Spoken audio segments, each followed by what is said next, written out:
Hola, ¿cómo estás?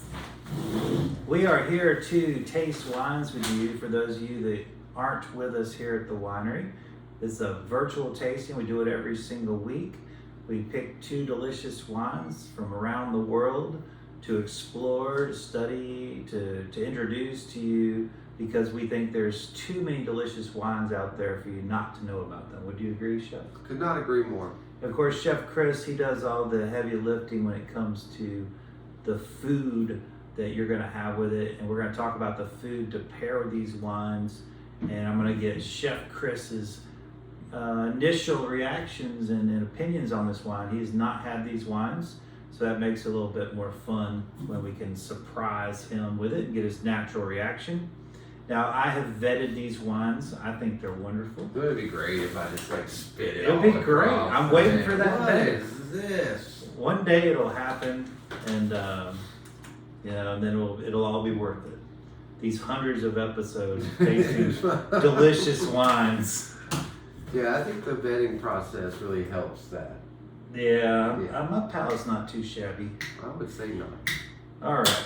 Remember, there's a cage on this for a reason, because there's pressure in this bottle. We're going to start off with some Lambrusco of Paltrinieri. Paltrinieri is a wonderful place. I had the pleasure of spending a great afternoon there with Alberto, the producer, and I need a towel, Chef. This thing's a little on the wet side, and I'm afraid that it's going to slip. So, I do recommend being more prepared than I am when you open things. But always, once you take that cage off, make sure that you have your thumb on that cork at all times, okay? And then when you're, that's much better, thank you. When you're gripping the cork, if it is wet, like this happened to be wet from condensation because I was jabbering too long before we started the Are video. you sure you didn't have it in a hot tub? It's cold, but it's also humid down here, and so there's a lot of condensation on this bottle. I always recommend holding the cork and turning the bottle, okay?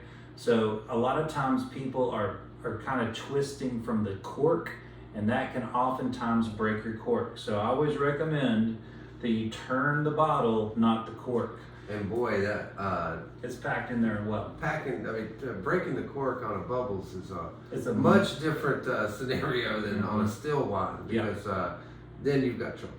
Okay, so remember, we're always keeping control. Ooh, nice. We got those beautiful bubbles, and apologize there for not being prepared with our towel. I would have failed any SOM exam on the planet for that.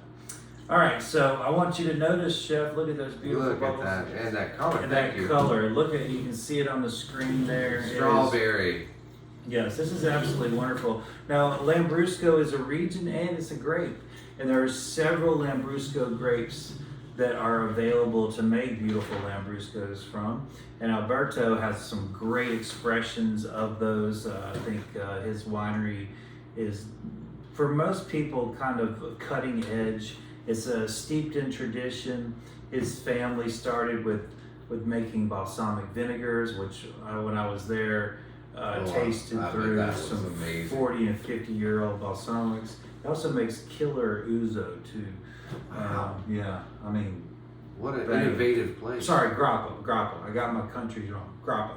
But it's absolutely wonderful what he's doing with the Lambrusco. This is sorbara, which is kind of obviously it's not the deep red varietal that you would kind of expect.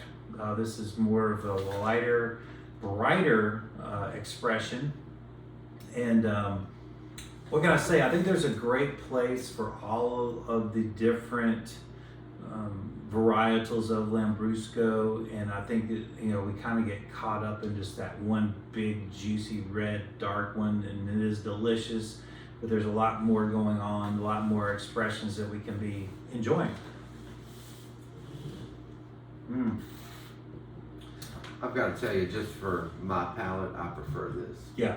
So we've got high acidity here. We've got brightness, cranberry, pomegranate, all those really bright, salinity for me. Blood orange. Minerality, blood orange is a great call, Chef. Even maybe a little hint of kumquat, something of that nature. it's approaching just. I mean, it's not just bitter. tropical. It's not bitter, but there's an approach to that. I didn't quite get there. And these are all things that make it really complementary to food, particularly fatty foods like cheeses. I think it's a wonderful thing. And you know, with this liveliness, salads, seafood, there's just so many things. Pork. I mean, I think about a salty pork here. But there's just so many things food-wise that you can enjoy. And we did eat extremely well in this part of the country. You know, it's, what can I say? I mean, Italy is a beautiful place for food and wine, and it's just very, very complementary to one another. It's a great lifestyle, and that's one of the part of the reasons why we selected this wine today for you to taste. Is it's kind of out of your wheelhouse as an American drinker. You're not going to come across wines that taste like this stateside. And honestly, you don't see a lot of these wines anywhere because it is it's so specific flavor profile. Yes, but I've got to tell you, I need to fill the fridge with this because this is the perfect wine for, I mean, I'm running through so many scenarios of folks just drop by, you know, hey, let's... You know, sharing a bottle of this would be ideal. The beginning of every evening should start with this. When you're having hors d'oeuvres or before dinner, before you open your red or move on to something different. Brunch. This would be a great travel wine to have a picnic. I mean, that just needs to be on hand. I mean, this is absolutely perfect. I love the raised lettering on it too. Beautiful background. All their artwork. And the artwork. I mean, you know, the packaging at every level on this is very comforting. Yeah, I think if you have friends out there that like cider or beer, this would also be a great transition for them into the wine world. This has some, you know, it almost has like some Goza-like notes. It does. That's a great description. And dry cider notes.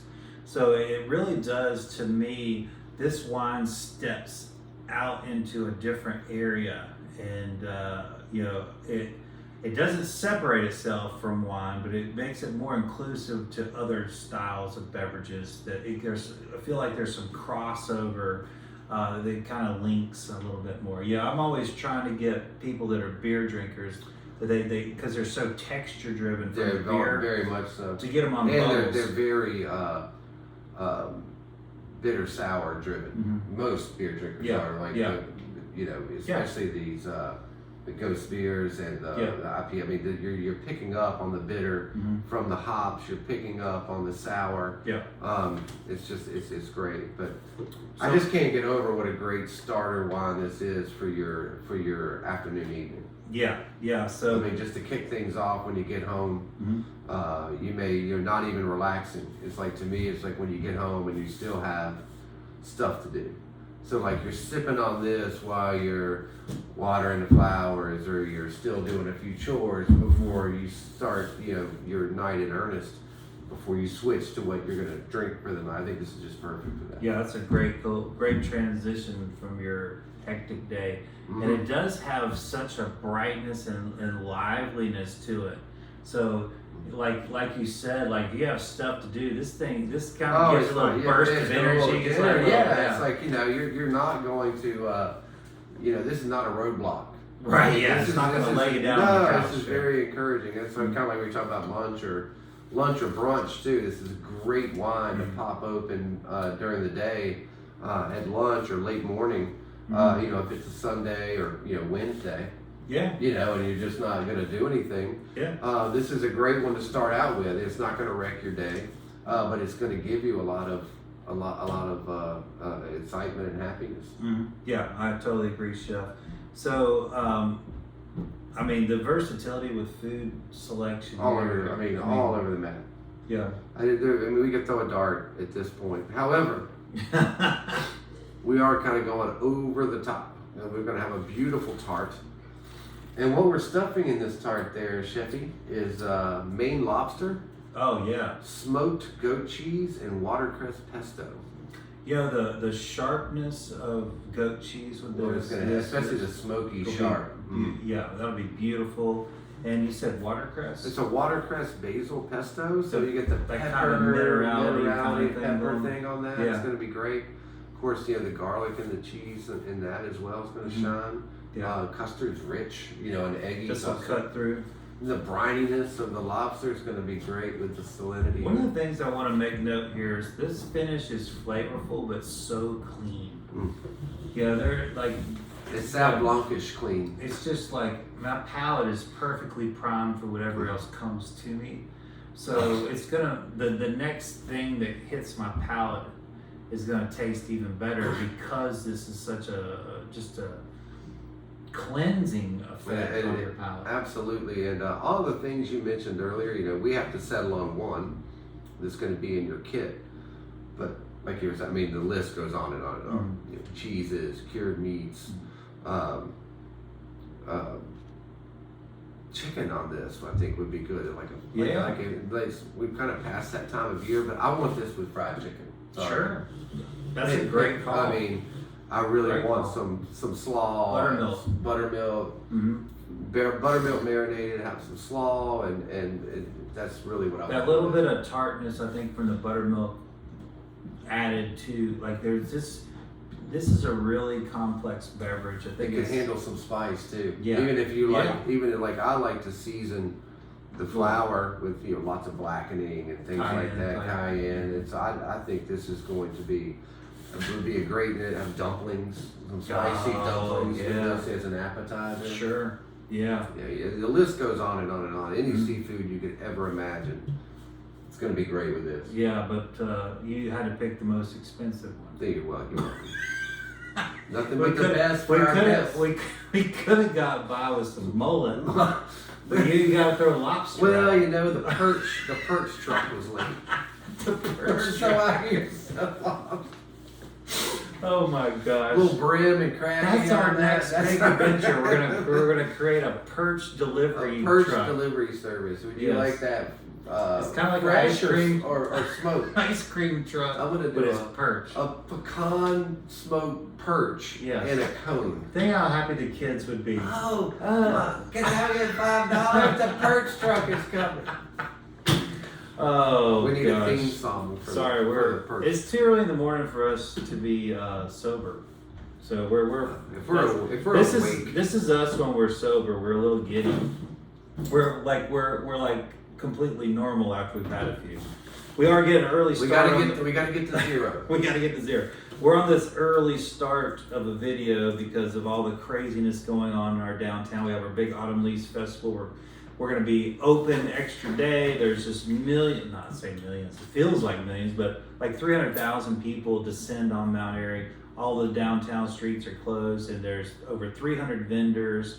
It's so much going on. It is really just an exciting time. It's a very exciting time, and the anticipation.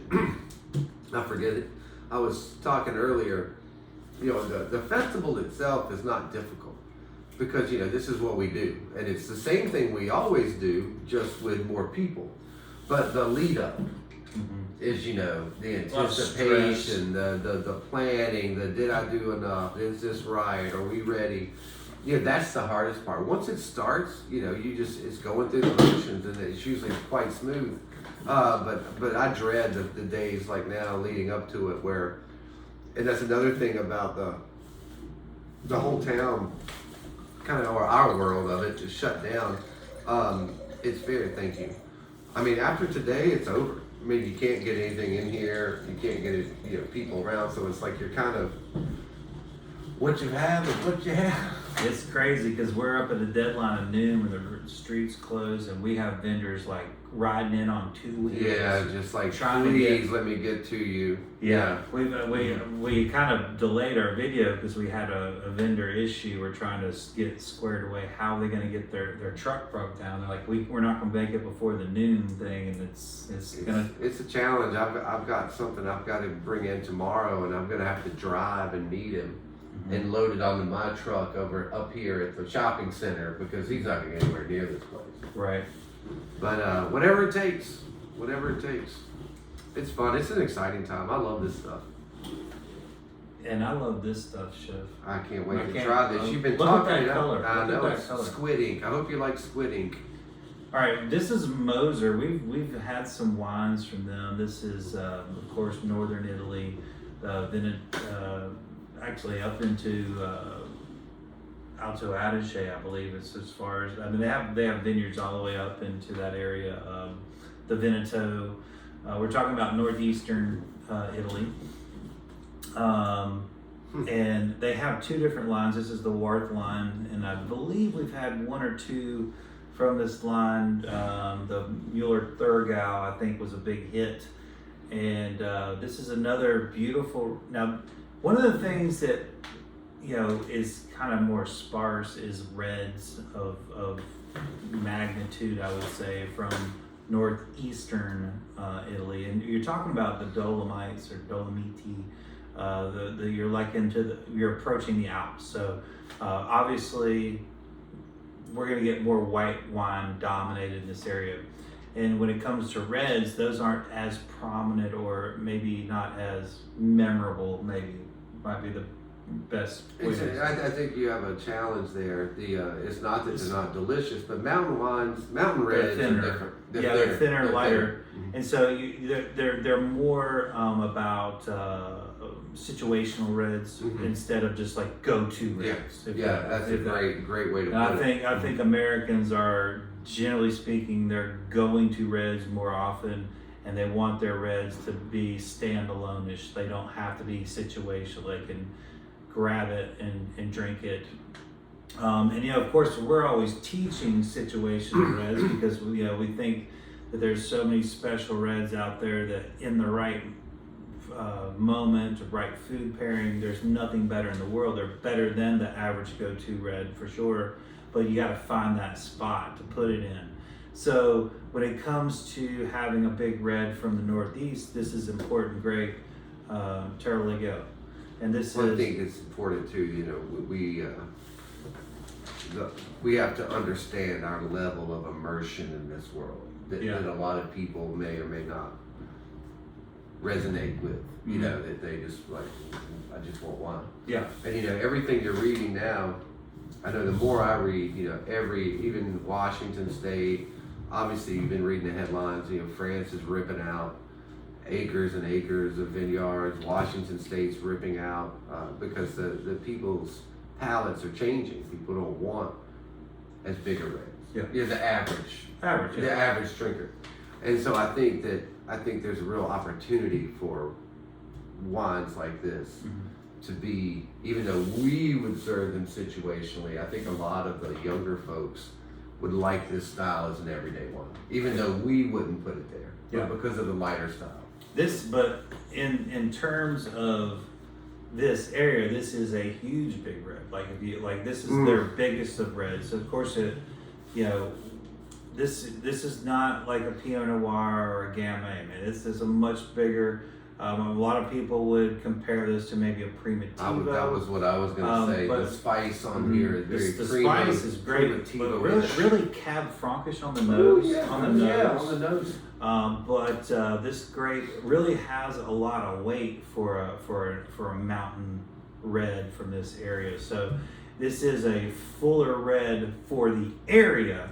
Which if you're looking for something in that area local that's big, this is probably the biggest you're gonna find, which is great because I would say this compares to medium plus. Medium plus. I think also the second and third sip is a much better reveal of this wine. The first sip, after all that effervescence, diluted it. Sure. So taking that first sip, if you're drinking along at the same pace, is going to dilute this a little bit because your palate's still dealing with the bubblies, and now it's settling down. You kind of wash that out. It's really getting bigger now. So in the Trento, Treviso, and North, they're, like we said, it's very white dominated, and to have a red of medium plus is rarer. And so this to me is I think this grape could be really something special. Grown in the right hands like Moser, your third generation wine producers making delicious stuff, as you've had from their portfolio. If you've been with us here in person, we're doing 4 wines every Thursday night, and we've just showcased 2 of them on our videos. But you're seeing the quality of this producer with us when you come visit and here on this video. And it's very consistent. All the things they've been doing that we've had have been very consistent. We're getting them from a very small distributor, Truscan, which just delivers us delicious wines quite often from smaller producers. And of course, us being chef-driven restaurant, small restaurant, we are definitely drawn to that in a winemaker and a winery. So to us, we feel like it's kindred spirits. Well, and all things boutique really work well here, especially with the way you love to, are so wonderful at, is telling the story, not just of the winemaker, the producer, but the region. And in this environment, this setting, there's time to do that, to where you're not kind of left on your own to a huge, intimidating, 1,000-bottle list, and it's just like, what do you order, and I'll put something with it. I mean, you provide such an amazing, intimate experience with each bottle and each region. It really shines, makes it special. Yeah, if I don't know the wine, then I don't want to showcase it. I've got to know the wine, so it's important to have a connection there. So this chef on the palate, of course, cut that big pepper on the nose. It does follow through with the pepper on the palate.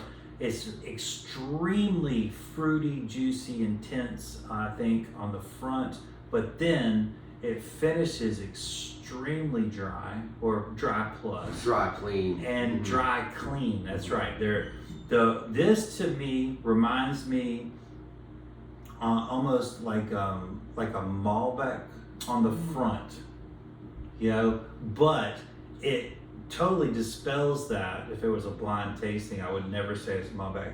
Like on the looks, on the front, Malbec characteristics, maybe some Cab Franc, obviously, but the way it drops off perfectly on the tail end. So a lot of times for me, Malbec is just too fruity on the end. Yes. It's like it fatigues me. And this is the kind of wine that I can drink a lot of. Because it's so fresh and clean on the backside. Well, and so many, certainly there's plenty of Malbec in the valley, but most, like Zuccardi and a lot of those are mountain wines. Those are mountain Malbecs. That's true, and they're cleaner. And they're cleaner, and so this to me, that makes a lot of sense, that something grown in the northeast of Italy, which is very similar to the vineyards at the base of the Andes and going up, where a lot of the high-end Malbecs are made. I mean, those are mountain wines. So that they share a lot of characteristics. A lot of similarities here, yeah. Yeah. So, it's kind of it is definitely an obscure grape. I mean, I don't know that it's grown many places. Might be people experimenting with it, but it's a very small area. I think there's like 1,000 hectares in the Trento total. It's not a huge amount of growing, but this, to me, if the palates of America, which oftentimes reflect global palates a few years behind it, if that is where we're headed to, kind of more calm down reds, to where they're still fruity and full, but not like oak driven and blow your palate out early. This could be a grape of the future. I hope it is. Yeah, because or at least seeing more of it. I would like to see more wines like this. I'm very grateful for Moser for introducing this grape to us, because this is right down our alley. Well, first of all, it's a food wine. Yeah. Second of all, it's not going to lay you out. I don't know what the alcohol is, but it doesn't drink hot. It doesn't drink big like a high alcohol wine. Even if it's kind of sneaky, chef. It's 13.5, but it doesn't seem like. But I think that's low for a red. Yeah. Yeah. I mean, these days, 13.5. I mean, when was the last time we saw 13.5? Not in America. So I mean, to maybe me, East Coast, not on West Coast. well, I want to drink more wine, not less. Yeah. And these 15 plus, oaky things, they put me to sleep. Mm-hmm. I don't have fun with them. I mean, because like you don't want to eat more, you don't want to drink more, and that to me is not what I'm trying to accomplish. Yeah. If you're with your friends or just your family or just by yourself, I mean, I don't want less.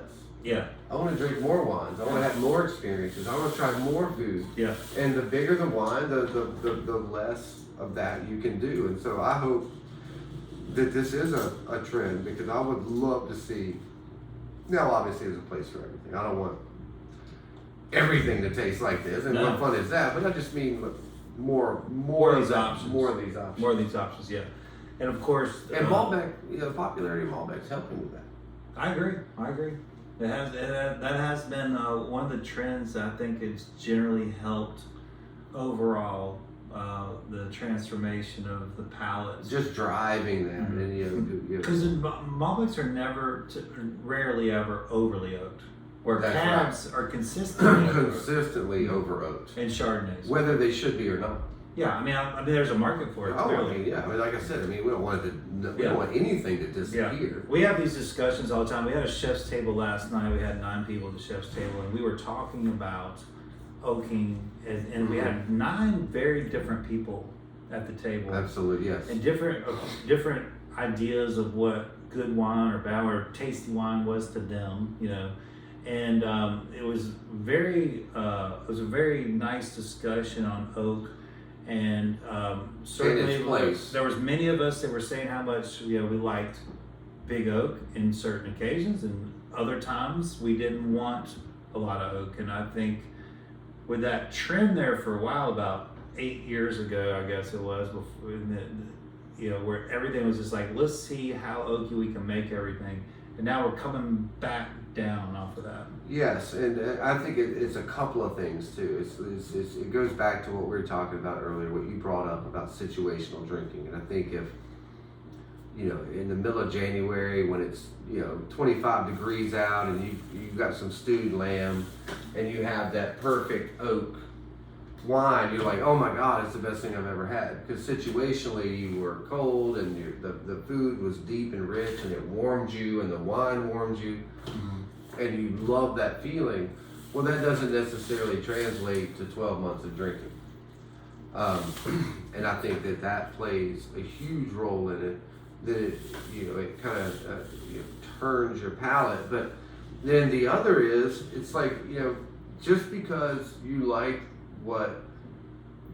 Rioja, which is so over the top oak, but like most people don't treat it that way. You can't even, they won't even by law release it for 5 years. Yeah. I mean, they let it blend and it's integrated and but everybody's like, whoa, well, they like Rioja. Mm-hmm. Let me take this regular grape and oak it for a year and send it to you 6 months later. And I got a great example of that. Yeah, that's not how it's supposed to be. Camus did that 40th anniversary leaders, and I bought a bunch of them. And my mentor Dan, we bought a bunch of them.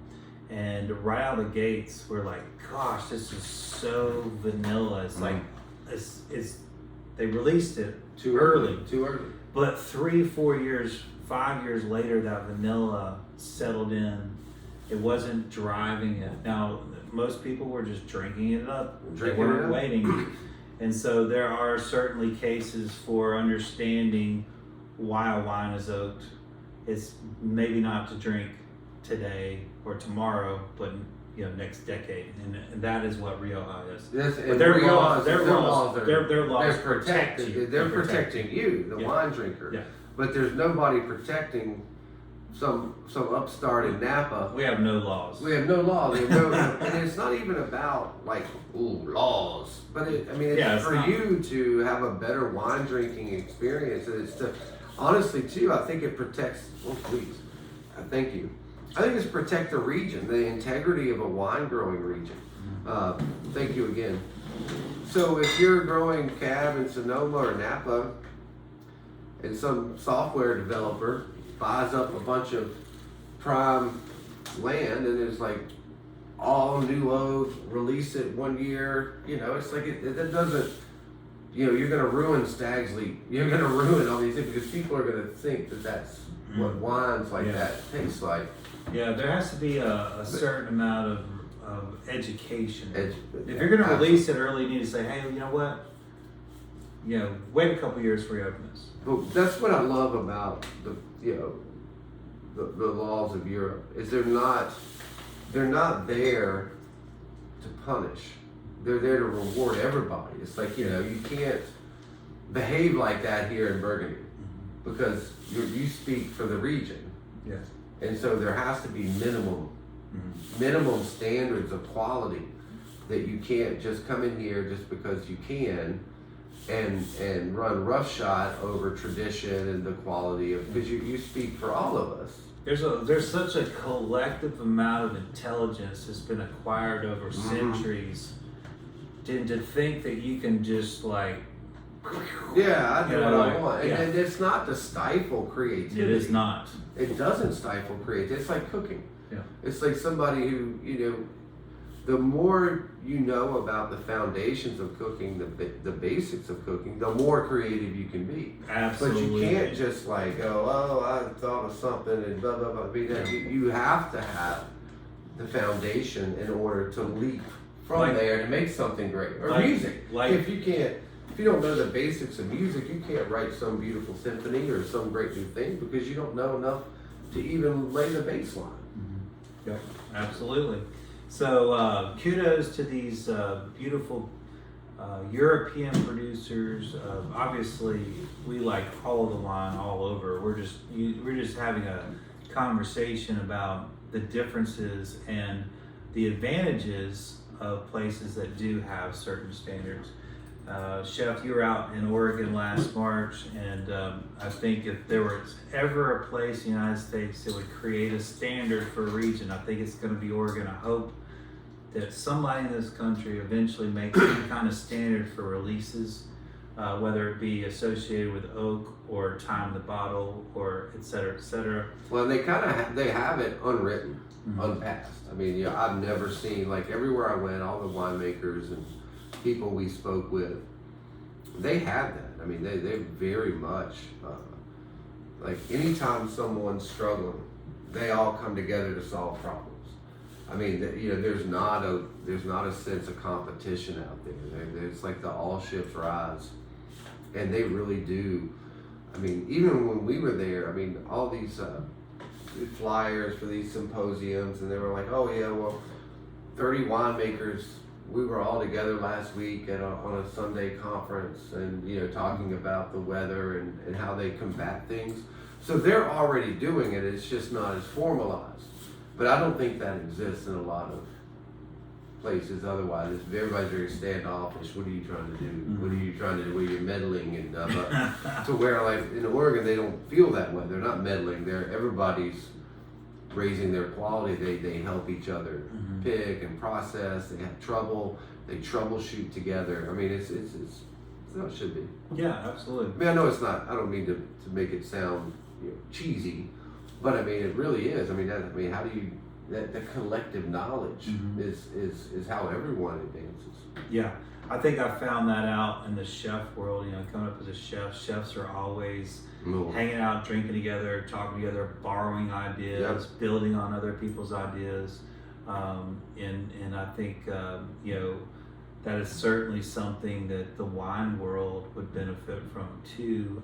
And it does. I'm not saying that it doesn't, but I think they would love to see more of that, and just standards. You're not talking about start slow.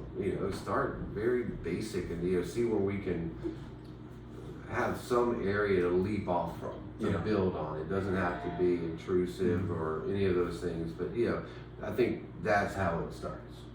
Yeah. Well, we have taken up so much of your time. We do appreciate you doing virtual tastings with us each and every week. If you haven't seen, we have, I don't know how many, we got a lot. We got a lot of these. Triple digits. Yeah, we got a lot of these. Go back and check out some videos. If there's any wines from the past that you've seen on our videos you'd like us to try to bring in for you, just, call us at the winery. We'd be happy to do it, of course. on Thursday nights at 308 North Main Street, Mount Airy, North Carolina, at 6 p.m. We do 4 wines every week. We never replicate a wine, so in the course of a year, you're going to try 200 wines. We have a very active group that are inquisitive. They're well traveled, and so part of wine is the sharing part.